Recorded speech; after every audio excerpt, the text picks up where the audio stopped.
Hola, soy el ingeniero Néstor y este nuestro octavo video de Secretos de los precios unitarios.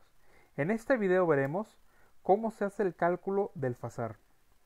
¿En qué consiste? Primero que nada tenemos que saber qué significa la sigla FASAR o FSR, cómo se calcula y cómo nos afecta a nuestros presupuestos. Ahora, para entender esto, primero tenemos que entender dos definiciones básicas, que es salario nominal y salario real. El salario nominal es la cantidad de dinero que percibe un trabajador por su jornada de trabajo. Y el salario real es la cantidad de dinero que realmente le cuesta a una empresa un trabajador. Dicho de otra forma, el salario nominal es el dinero que va a recibir quincena a quincena, semana a semana el trabajador en su cheque, en su depósito. Y el salario real es lo que a ti te está costando realmente ese trabajador. Es decir, lo que tú le estás pagando más la suma de sus prestaciones. Ahora, el FASAR o el FCR es conocido como factor de salario real, que es un porcentaje de incremento al salario nominal en función a las prestaciones dictadas por la contratante, con el cual determinamos el salario real.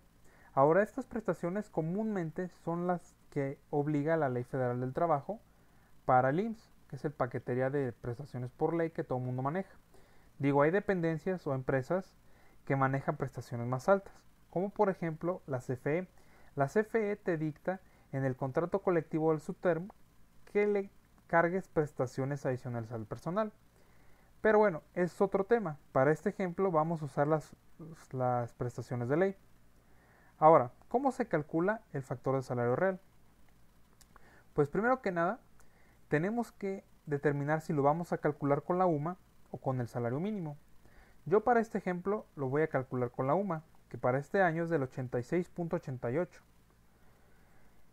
Ahora, vamos a asignar aquí el personal 01 y personal 02, que al primer personal yo le voy a poner un salario de 600 pesos y al otro de 100.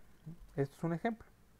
Ya que tenemos determinados nuestros salarios, tenemos que determinar los factores de prestaciones, que estos son los que dicta la ley para los paquetes básicos de prestaciones, que son los riesgos de trabajo, enfermedad y maternidad, prestaciones en dinero, gastos médicos, invalidez de vida, el SAR, cesantía en edad avanzada y vejez, guarderías y lo del Infonavit. Ahora, primero que nada, el riesgo de trabajo es determinado dependiendo qué tan expuesta esté la vida o seguridad de nuestro trabajador. Si es un trabajo en oficina, desde casa o cosas muy sencillas, pues el porcentaje es bajo, del 0.5%. Pero cuando son riesgos altos, como en la construcción, que suele haber muchos accidentes, se maneja un porcentaje alto del 7.58%, que es el que estoy asignando aquí. El resto de los porcentajes también está determinado por la ley. Solo que aquí ocurre algo que se tenía que mencionar. La ley separa en dos paquetes los porcentajes que se tienen que pagar. El porcentaje que tiene que pagar el patrón y el porcentaje que tiene que pagar el trabajador. Digo, a final de cuentas, tú tienes que cubrir el completo porcentaje de las prestaciones. Pero, ¿cómo eliges cómo calcular tu FASAR? Si con solo las prestaciones que te toca pagar a ti o con el completo porcentaje de las prestaciones. Esto lo podemos entender más fácilmente como un ejemplo. Digamos que a ti te van a contratar para que construyas algo. Entonces tú en tu porcentaje tienes que determinar si al contratante le vas a cobrar tu parte o le vas a cobrar todo. ¿Esto en qué afecta? Que si cobras solo tu parte, el presupuesto va a disminuir y si cobras completo, pues evidentemente va a subir. Ahora, como lo dije anteriormente, tú forzosamente tienes que pagar el completo porcentaje al IMSS. Tú no le puedes pagar un porcentaje y ya, tiene que ser completo. Entonces la otra parte, si tú no se la estás cobrando a la persona que te está contratando, tú o una de dos, o la pagas de tu bolsillo, de tu algún indirecto, de tu utilidad, o se la cobras al trabajador. ¿Cómo es esto? Simplemente si tú a tu trabajador le ibas a ofrecer 400 pesos por trabajar, pues ahora solamente le vas a ofrecer 360 para que cubra su parte de su paquete de prestaciones. Y el último impuesto que tenemos que calcular a la nómina es el ISN, que es el impuesto sobre la nómina. Este viene determinado dependiendo la localidad donde vamos a trabajar. Yo, por ejemplo, voy a suponer que estamos trabajando en Jalisco, por lo que le voy a asignar un 2%. Ahora, ya teniendo estos factores bien determinados, tenemos que calcular la relación de días laborados y no laborados.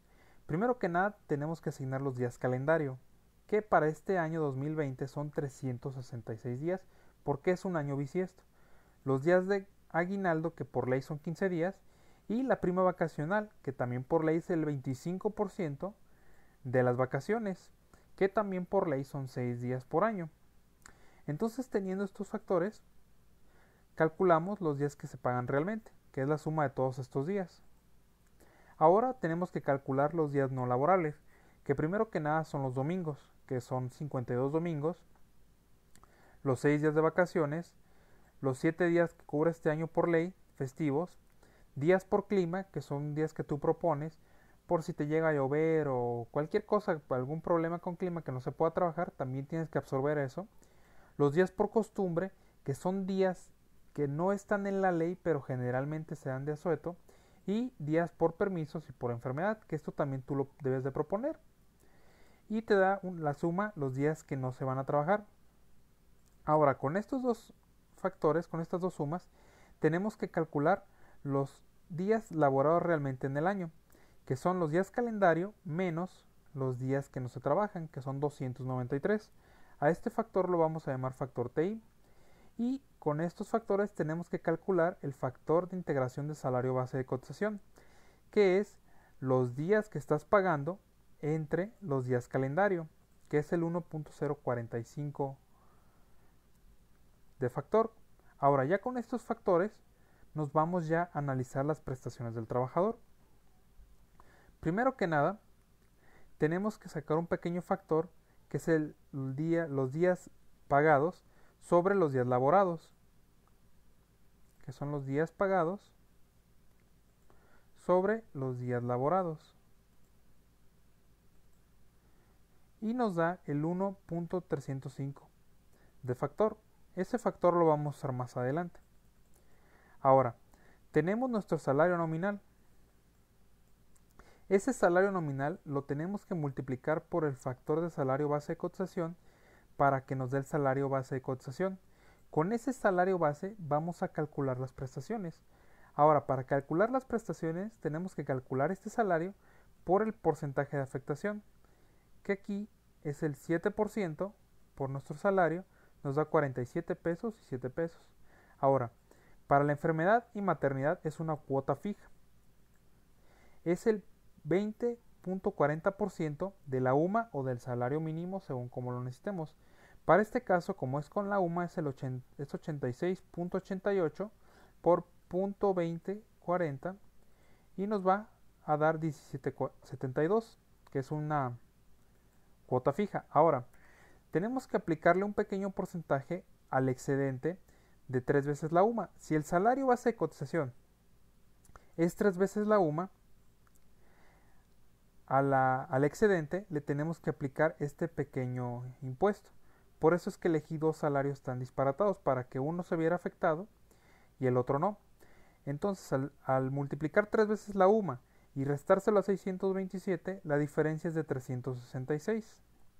Ahora, 366.42 por 0.011, que es el 1.10%, nos va a dar 403, que es lo que estamos aquí aplicando.